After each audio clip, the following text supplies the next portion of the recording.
अगर आप भी चाहते हैं NR म्यूजिक का ऑडियो वीडियो सबसे पहले आप तक पहुंचे तो लाल बटन को दबाकर चैनल को सब्सक्राइब करें, साथ में बेल आइकॉन को दबाना ना भूलें।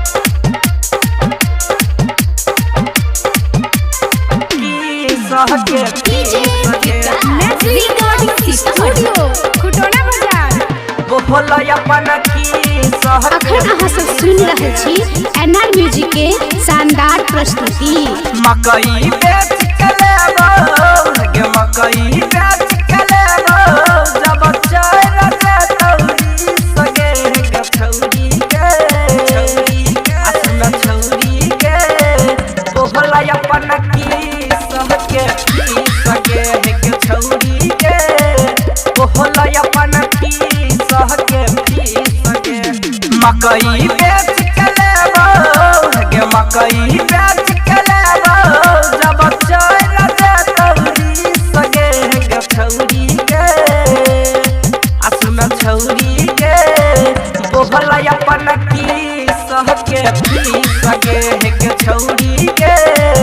बोला अपन की सहके सगे मैथिली रिकॉर्डिंग स्टूडियो खुटोना बाजार। बोला अपन की सहके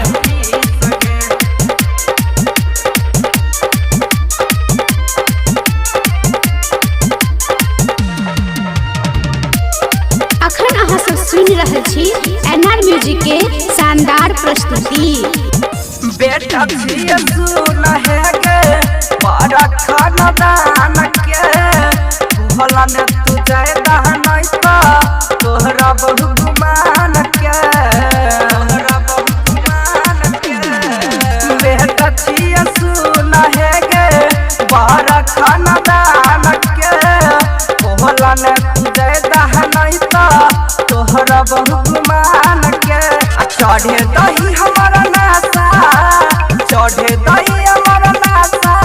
सब गाल में बौनी सगे गे छौरी के बोला अपन की सहके सगे गे छौरी के बोला अपन की सहके सगे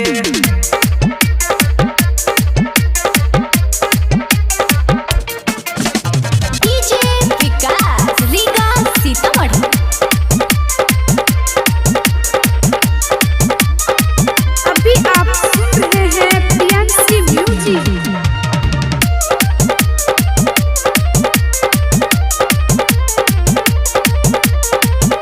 राइटर सोनू सिंह के दिलल रहे जीत गे अगुन जन गणेश के तू सुनै छी गीत गे राइटर सोनू सिंह के दिलल रहे जीत गे